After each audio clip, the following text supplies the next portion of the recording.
할렐루야. 우리 하나님 때문에 행복한 밤 되시기를 축복합니다. 여러분, 우리는 살아가면서 참 난감한 일들을 경험할 때가 많이 있죠.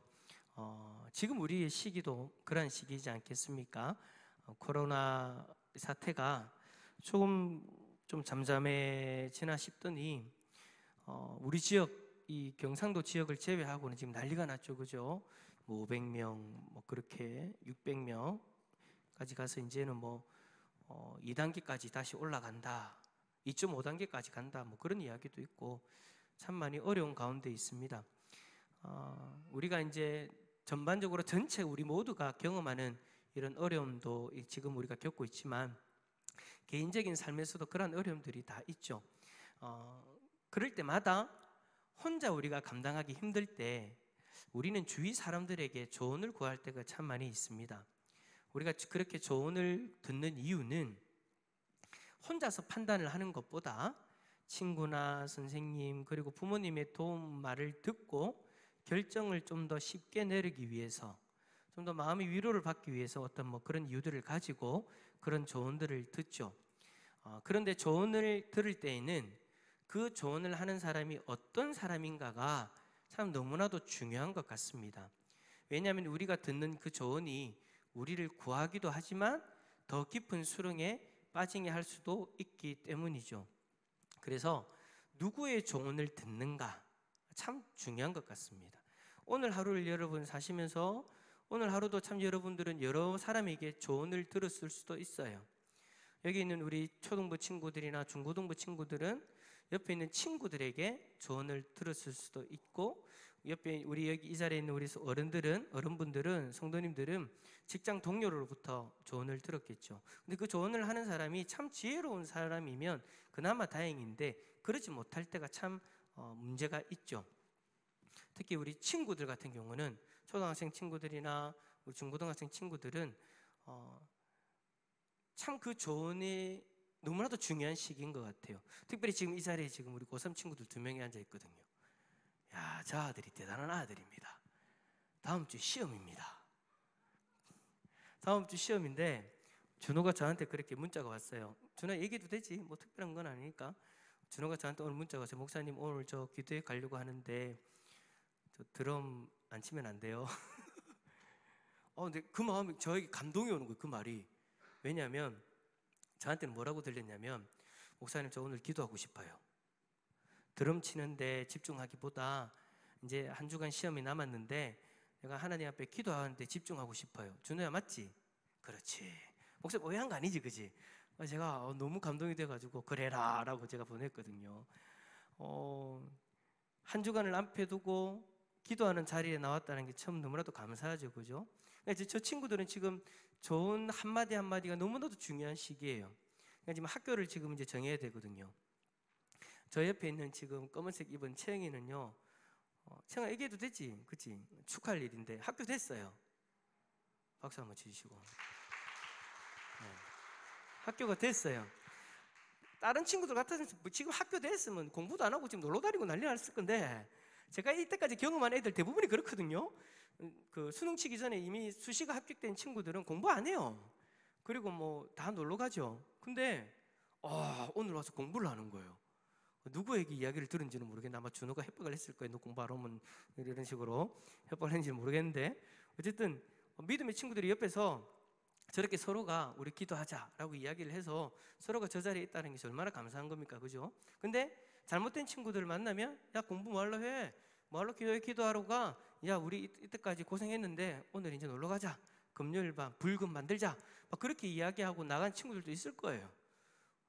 그래서 누구의 이야기를 듣고 어떤 판단을 내리고 어떤 행동을 하냐가 너무너무 중요한데, 저 두 친구는 저 자리에 있으니까 하나님이 귀하게 인도하실 줄 믿습니다. 준호야, 파이팅! 파이팅! 우리 준호 다시 한번 더 힘내라고 박수 한번 합시다. 본인이 가고 싶어하는 여러 가지 학교들 중에 저는 한 가지를 놓고 기도하고 있습니다. 영대를 가게 하여 주시옵소서. 엄마하고 얘기를 한번 해보고 내가 이 기도를 해야 되는데, 제 욕심인지 모르겠는데 먼데 보내기 싫어가지고, 먼데 간다고 하는데 뭐 저 밑에 간다고 하니까 여기 있어 그냥. 어떻게 될지는 모르겠지만, 하나님께서 어떻게 인도하실지 모르겠지만, 그냥 우리의 욕심이 그렇다라는 거예요. 준호 옆에 있으면 좋잖아요, 그죠? 준호 얼마나 교회 일도 열심히 하고 얼마나 착하고 얼마나 주님의 일들을 다 잘 감당하려고 하는데요. 그러니까 참 옆에 있으면 좋겠다라는 목사님의 간절한 바람이 있습니다. 이 바람을 듣고 마음이 움직일지어다. 어쨌든 하나님 앞에 귀하게 쓰임 받는 자리로 하나님 인도하실 거예요. 왜? 귀한 우리 선생님들, 믿음의 선생님들, 또 믿음의 친구들이 또 서로를 조언하면서 그렇게 가니까, 누구의 말을 듣는가, 어떤 조언하는 사람을 옆에 두는가가 참 중요하죠. 오늘 성경에도 이런 조언이 필요한 사람이 한 명 나옵니다. 그게 누구입니까? 아합 왕입니다. 여러분, 아합 왕은 여러분이 잘 아는 것처럼 열왕기상 16장 29절 이후부터 왕위에 오르면서 본격적으로 등장을 합니다.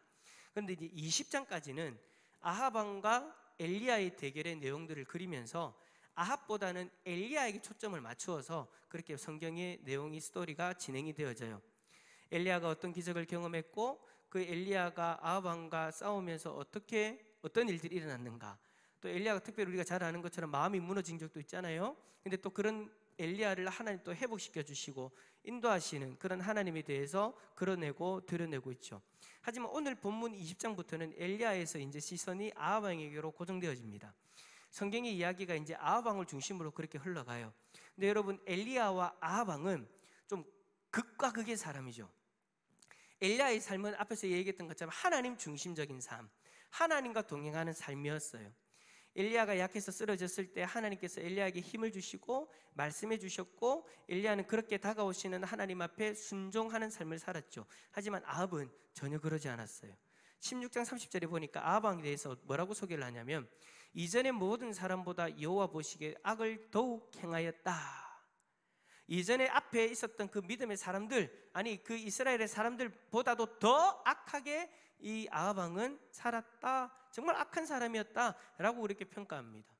이러한 아합 왕에 대해서 20장에서부터 집중적으로 부각시켜지는데, 그 모습이 엘리야와 너무 대조적이라는 거예요. 아합의 인생은 철저하게 하나님을 배제한 인생이었습니다. 오늘 우리가 읽은 본문은 아람 왕 벤하닷이 주변 왕 32명을 데리고 그들의 군사들을 다 일으켜가지고 북이스라엘의 사마리아를 포위하는 장면으로 시작을 합니다. 그 군대가 너무나도 거대하기 때문에 벤하닷이 보낸 그 사자들을 아합 왕은 받아들이고 그들에게 조아리죠. 아합 왕이 가지고 있는 모든 것이 벤하닷의 것입니다 라고까지 이야기하면서 그렇게 그들의 공격을 그대로 그냥 수용을 합니다. 그들의 이야기를 다 수용합니다. 그러나 두 번째 사자들의 이 방문에서는 아합이 가지고 있는 은, 금, 그리고 아내들, 그리고 자녀들까지 다 잡아가겠다라는 감당할 수 없는 요구를 하자, 이 문제에 대해서 아합 왕은 조언을 듣기로 결정을 하죠. 누구의 조언을 듣느냐? 7절 한번 읽어봅시다. 7절 한번 우리 성경 보면서 읽어봅시다. 시작. 이에 이스라엘 왕이 나라의 장로를 다 불러 이르되, 너희는 이 사람이 악을 도모하고 있는 줄을 자세히 알라. 내 자녀들과 내 은금을 빼앗으려고 사람을 내게 보냈으나 내가 거절하지 못하였노라. 누구에게 지금 조언을 구하고 있는 거예요? 이스라엘 나라의 장로들이죠. 아합 왕은 8절의 말씀처럼 모든 장로와 백성들이 조언하는 것, 즉 벤하닷이 요구하는 것을 듣지도 말고 허락하지도 말라는 그 조언을 듣고 그렇게 하기로 결정합니다. 사랑하는 성도 여러분, 제가 앞에서 이야기할 때에 엘리야의 이야기에서 너무나도 대조되는 아합 왕의 이야기로 바뀌어졌다라고 제가 말씀을 드렸잖아요. 뭐가 대조가 되는 거예요? 인생의 위기가 찾아왔을 때 엘리야는 누구를 찾았어요? 하나님을 먼저 찾았어요. 그리고 하나님 앞에 물어봤어요. 근데 아합 왕은요, 절대 하나님을 찾지 않아요. 먼저 사람을 찾아요. 주위의 장로들과, 그리고 그 이후의 말씀을 쭉 보면요, 전쟁을 할 것인가 안 할 것인가라는 그 어떤 것들을 볼 때도요, 거짓 선지자들에 찾아요. 그에게는 하나님의 말씀으로 하나님의 뜻을 전하는 미가야 선지자가 있었어요. 다른 거짓 선지자들 외에 진짜 하나님의 말씀을 전하는 그런 미가야 선지자가 있었어요. 미가야 선지자가 뭐라고 얘기했냐면, 아합 왕에게 전쟁에서 패배하고 전사할 것을 예언합니다. 근데 아합 왕은요, 그 말 자체가 듣기 싫은 거예요. 그러니까 여러분, 아합 왕이 지금 장로들에게도 이야기를 하고 그 다음에 수많은 선지자, 거짓 선지자들에게 이야기를 해서 듣고 싶은 답이 있었던 거예요. 무슨 말이에요? 당신 나가면 이깁니다. 그리고 당신 주기 싫어요. 그럼 주지 마세요. 그러니까 이미 아합 왕이 정하고 있는 그 답을 사람들로부터 확인하고 싶은 거죠. 근데 미가의 선지자는 반대의 이야기를 하는 거예요. 전쟁하면 안 된다라는 거예요. 싸우면 안 된다라는 거예요. 싸우면 당신 분명히 죽는다라고 그렇게 이야기를 하는데 전혀 그 말을 듣지 않죠. 그래서 전쟁에서 승리할 것이다라고 말하는 거짓 선지자와 거짓 선지자 400명의 이야기에만 귀를 기울이고 그렇게 나가게 됩니다. 아합 왕은 철저하게 하나님을 배제한 인생을 살았어요. 엘리야와 대적할 때도 마찬가지였어요. 그래서 성경은 이러한 아합 왕을 뭐라고 평가했다고요? 16장 30절 오므리의 아들 아합이 그의 이전의 모든 사람보다 여호와 보시기에 악을 더 행하여, 그런 아합 왕이기에 그는 하나님의 조언을 필요로 하지 않았다라는 거예요. 하나님 앞에 악을 행하는 사람이기 때문에 하나님의 조언 필요하지 않아요. 하나님의 말씀, 하나님의 뜻 중요하지 않아요. 자신의 생각, 자신의 결정, 그것을 동조해 줄 수 있는 좋은 자들, 내가 하고 싶은 대로 열심히 옆에서 밀어줄 수 있는 세상의 방법들만 찾고 듣게 되는 거죠. 이러한 인생들에 대해서 하나님은 뭐라고 이야기하실까요? 자, 오늘 성경을 한번 찾아봅시다. 오늘 제가 화면을 준비하지 않았어요. 성경 한번 찾아보자고요. 잠언 1장. 잠언 1장.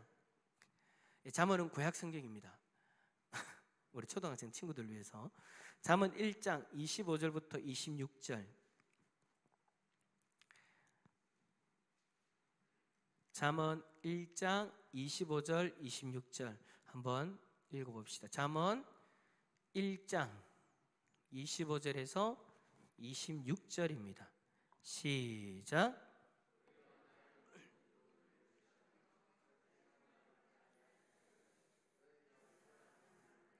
내가 웃을 것이며 너희에게 두려움이 임할 때에 내가 비웃으리라. 아멘.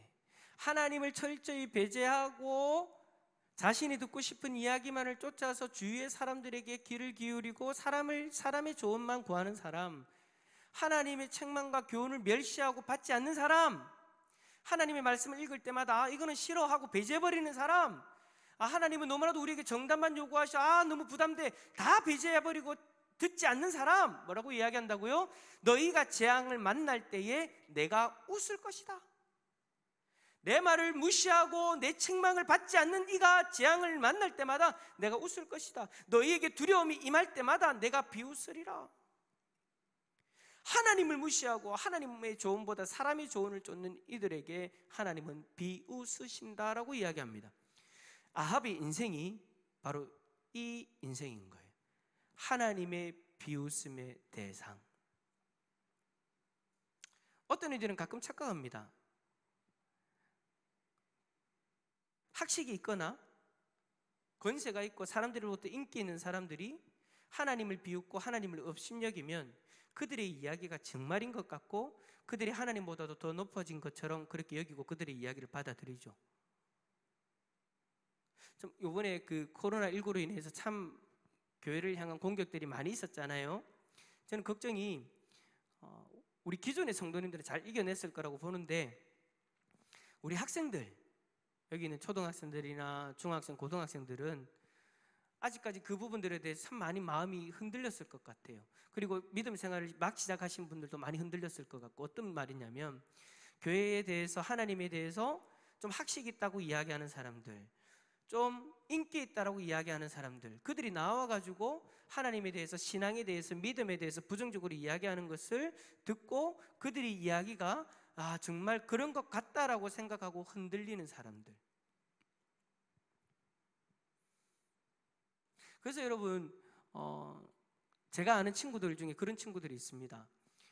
부모님이 교회를 안 다니다 보니까 부모님이 그들의 이야기를 듣고 그들의 이야기가 진짜인 것으로 받아들이고 자녀들에게, 교회 가는 자녀들에게 너 교회 가면 안 돼, 이렇게 되어버리니까 그 자녀들마저도, 그 아이들마저도 흔들려 버리는 거예요. 믿지 않는 부모님으로부터 부정적인 이야기들만을 듣게 되니까 교회 가는 것 자체를 이제는 거부해버리는 그런 일들이 일어나더라는 거예요. 우리 교회에도 그런 애들이 있을 것이고 지금 주위에 있는 교회들이 다 지금 주일학교 타격을 다 입었어요. 부모님과 함께 교회를 나오는 애들은 그래도 부모님들이 긍정적인 이야기들을 해주니까 신앙적으로 제대로 세워주니까 괜찮은데, 부모님이 교회를 다니지 않는 애들은 힘든 거예요. 왜냐하면 집에만 가면 그런 이야기 들으니까, TV만 펴면 그런 이야기를 듣게 되니까 그들이 비웃는 것이 진짜 능력이 있고 권세 있는 것처럼 들리죠. 그러면서 내가 지금 믿고 있는 나의 모습이 왠지 작아지는, 초라해지는 그런 마음을 경험할 때가 있다라는 겁니다. 근데 여러분, 우리는 절대 이것을 잊으면 안 됩니다. 무슨 말이냐면, 그들의 그 비웃음은요, 아무 권세도 없고요, 아무 능력도 없어요. 하나님을 비웃잖아요. 우리의 믿음을 비웃잖아요. 그들의 그 믿음을, 우리의 믿음과 우리 하나님을 비웃고 조롱하는 그런 모습들은 아무런 권세도 없고 아무런 능력도 없고 그냥 단지 울리는 꽹과리일 뿐이에요. 그들이 하나님을 비웃는다고 해서 하나님이라는 존재가 작아집니까? 그들이 우리의 믿음을 공격한다고 해서 우리에게 있는 믿음이 사라집니까? 우리 하나님은 절대 그들의 말 한마디 한마디에 흔들리는 분이 아니에요. 그들이 조롱한다고 해서 작아지는 분이 아니에요. 근데 우리는 그들의 권세가 있는 것처럼 들어들어요. 그들의 권세가 있는 말처럼 받아들여요. 친구들이 하는 이야기가 그들의 이야기가 진짜인 것처럼 받아들이는데, 그렇게 흔들리는데 우리는 절대 그럴 필요가 없다라는 거예요. 그들이 아무리 그렇게 조롱하고 비웃어도 우리 하나님은요, 하나님이십니다. 우리 하나님은 하나님이십니다. 그들이 비웃는다고 해서 하나님이 잡신이 되는 게 아니에요. 여러분, 영어로 하나님을 뭐라고 적습니까? 고3. 오 마이 갓. 자, 다시 하나님을 영어로 뭐라고 적습니까? 오 마이 갓. 하나님을 뭐라고 적습니까? 이제 마스크가 가려져서 잘 안 들렸죠. 갓이라고 했어요. 근데 여러분, 갓을 적을 때 여러분 대문자 적어요? 앞에 지를 소문자 적어요? 대문자를 적어요. 왜 대문자를 적어요? 우리가 믿는 하나님 유일신이란 말이에요. 그래서 갓이라고 적어요. 근데 여러분, 귀신은 뭐라고 적어요? 똑같은 갓인데 소문자 지예요. 잡신이란 말이에요. 사람들이 하나님을 비웃는다고 해서 대문자 갓이 소문자 지로 변합니까? 아니란 말이에요. 사람들의 말은 울리는 꽹과리일 뿐, 그들의 말에는 아무 권세도 없고 아무런 능력도 없어요. 하지만 하나님의 비웃음은 달라요. 이게 중요한 거예요, 여러분. 하나님이 비웃는 것은 다르단 말이에요. 하나님의 비웃음에는 권세가 있고 능력이 있습니다. 하나님의 비웃음은 울리는 꽹과리가 아니라 실제적인 모습으로 이 땅에 임하게 됩니다. 하나님의 비웃음의 대상인 인생은 재앙을 경험하게 되고 두려움 가득한 삶을 살아가는 불쌍한 인생이 된다라는 거예요.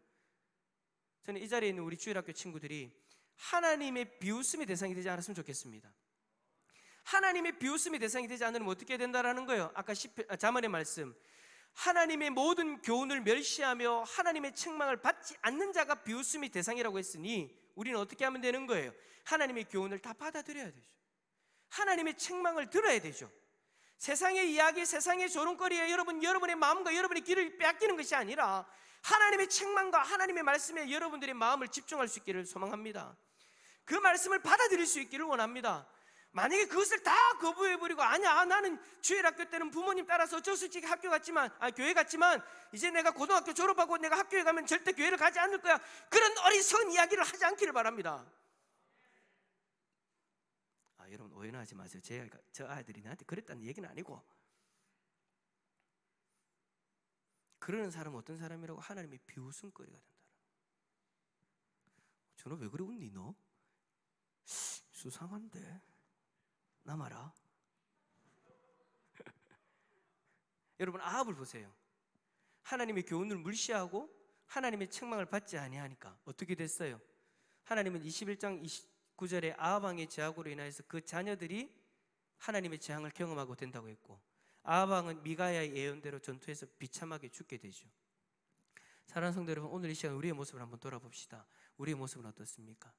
내 힘으로는 도무지 해결할 수 없는 그 일들 앞에서 창망망할 때 여러분은 누구에게 조언을 구합니까? 이 자리에 나오신 여러분들 중에도 두 부류로 나눠질 거예요. 엘리야처럼 하나님의 조언을 구하면서 기도를 하든지, 기도를 하면서 믿음의 동역자들 통해서 하나님의 뜻들을 함께 바라보든지, 아니면 아합 왕처럼 세상 사람들의 조언만을 구하면서 내가 원하는 답만을 찾아가려고 하든지 둘 중에 하나의 모습이 저와 여러분의 모습일 거예요. 여러분, 우리 인생의 문제에 있어서 하나님만큼 정확한 조언을 해줄 수 있는 분은 없습니다. 왜냐? 하나님이 우리의 인생을 주관하시기 때문입니다. 그래야 하나님 앞에서 답을 찾을 수 있어요. 하지만 우리는 하나님이 아닌 사람의 조언에 귀를 더 기울일 때가 있죠. 왜요? 사람의 조언은 당장 내 눈앞에 뭔가 보이고 들리고 손에 잡혀지니까. 근데 하나님의 조언은요, 가끔씩 그럴 때가 있잖아요. 우리가 잘 아는 것처럼, 경험하는 것처럼 더딜 때가 있어요. 아니, 이미 하나님의 조언이, 우리 하나님의 말씀이 임했는데도 불구하고 내가 원하는 방향이 아니라서 내가 하나님의 뜻을 거부하고 있는 그런 일이 있을 수도 있죠. 어쨌든 우리들이 느끼기에 더디 올 수도 있어요. 손에 잡히지 않을 수도 있어요. 귀에 들리지 않을 수도 있어요. 그러나 여러분, 그럴 때일수록 하나님의 뜻을 바라보는 자리에 서 있는 자가 믿음의 사람인 줄 믿습니다. 하나님의 도우심을 구하시길 바랍니다. 그때 여러분은 하나님의 도우심을 경험하게 될 줄 믿습니다. 이 기도의 자리에 나온 우리의 모습은 둘 중에 하나인 거예요.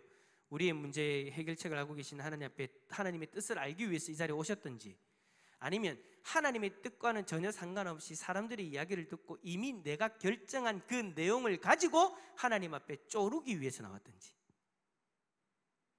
저는 일단 두 번째의 마음을 좀 내려놨으면 좋겠습니다. 여러분들이 기도하고 있는 그 기도 제목에 대한 답 가지고 오신 분들이 있을 거예요.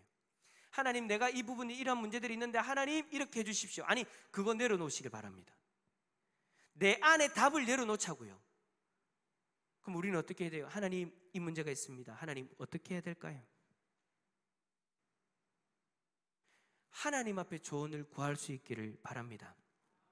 만약에 우리가 정한 답을 가지고 끝까지 하나님 앞에 떼쓰고 하나님 앞에 붙들다면 아합과 다른 게 없는 거예요.